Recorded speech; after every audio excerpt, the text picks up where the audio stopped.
Hello बच्चों, let's discuss this question. A complex of ribosomes attached to a single strand of RNA is known as A. polypeptide, B. Okazaki fragment, C. polysome या D. polymer. इस question को solve करने का जो की concept है वो है आपके पॉलीसोम के बारे में जानना।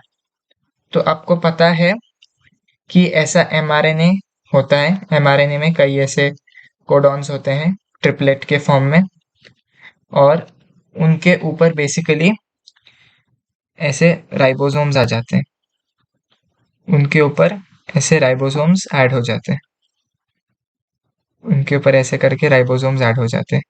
तो यही जब होता है, पॉलीसोम का मतलब भी क्या होता है, व्हेन मैनी राइबोसोम्स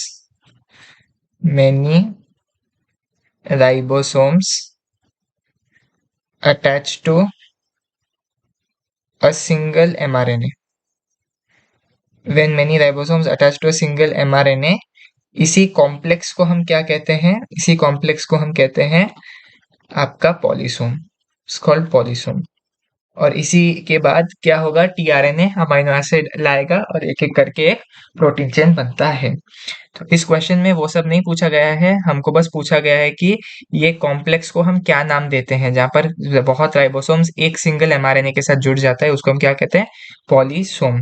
तो अगर हम इसकी लेबलिंग कर दें तो ये हुए आपके राइबोसोम्स, जिसको आप आरआरएनए भी कहते हैं, और ये जो रेड में है वो है आपका एमआरएनए। तो कहीं पर अगर आपको राइबोसोम की जगह rRNA, a group of rRNA attach to single mRNA ऐसा भी लिखा जाए तो वो भी गलत नहीं होगा, तो आप उसको भी कंसिडर कर सकते हैं। ए ऑप्शन कहता है पॉलीपेप्टाइड, गलत। पॉलीपेप्टाइड क्या होता है, chain of amino acids, chain of amino acids, तो ये गलत है।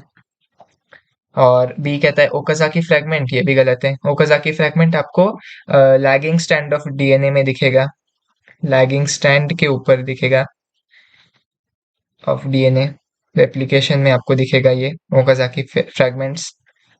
और सी है पॉलीसोम, बिल्कुल ठीक है। डी पॉलीमर गलत है, क्योंकि पॉलीमर एक बहुत ही जनरल टर्म है। पॉलीमर किसी भी चीज का हो सकता है, सिंथेटिक भी हो सकता है, नेचुरल भी हो सकता है। हालांकि आपके डीएनए आरएनए भी पॉलीमर्स है, बट वो बहुत जनरल टर्म है। यहाँ पर स्पेसिफिक टर्म पॉलीसोम दिया गया है, तो ये ऑप्शन गलत हो जाता है। So the correct option to this question is option C, polysome. Hope you have understood it well. All the best.